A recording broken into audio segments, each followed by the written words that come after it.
This is Stars on the Floor at handa na ang 5 female dance stars na sumalang. Kanino kayo pinakahumanga? Simulan natin kay Josh. For me, si Ate Glyza. Kasi, yeah, sobrang husay niya. Sobrang hardworking. Ako naman gusto ko si Kakay kasi from the very start up until now, nakita ko yung dedication niya and passion niya sa dance. Ako siguro si Thea. Kasi ang ganda ng boses, ang galing sumayaw. Tsaka gusto ko yung pagkakakulot ng buhok niya. Jun? Ako, both Kakay and Dasuri. Kasi grabe yung heart and passion nila sa pagsayaw. Ito naman kaya, si JM. Ako, syempre, sa nag-iisang Faith. From our day one of our rehearsal, she's been putting her 100%. And I'm just sure that she's gonna come out of this show stronger and better. Thank you. Pageant pala. Ipapakita nila sa atin ang female domination on the dance floor with a fierce femme number.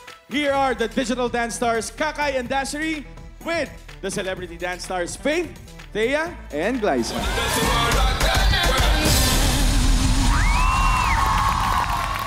Grabe naman, hindi naman talaga kayo nagpatalo. The choreography and the performance would not be possible if without the supervision at sa konsepto ni Coach Maki Cubic. Okay, Dance Authority.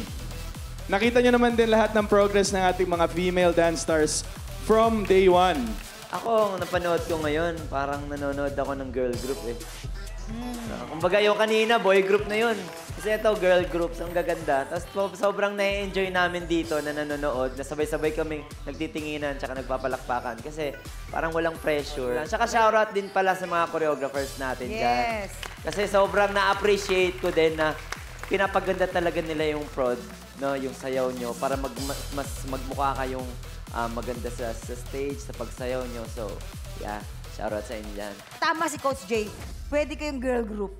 Dahil manglalamong kayo, dahil. Sa totoo lang, hindi talaga. Kasi nakakakanta ba nga? Si Mike nakakakanta, si Thea nakakakanta. Si Glyza nakakakanta rin. Dasiree and si Nakakanta rin. Pwede ha, pwede sila magbuo ng ganon. Pero sobrang the whole time nakangiti lang kami. Ang cute-cute ninyong tignan, ang linis, ang ganda-ganda. Sobrang nakaka-proud kayo mga anak. Sobrang nakaka-proud, sobra. Thank you, Mang. Yan. Kanina yung mga boys, sobrang gagaling. Pero yung mga babae, mas ginalingan. Ayaw! Patalo talaga! Kasi sabi ko, patingin ko nga, nung nakita ko sila nag-perform, literal, tinayo nila ang bandila ng mga kababaihan.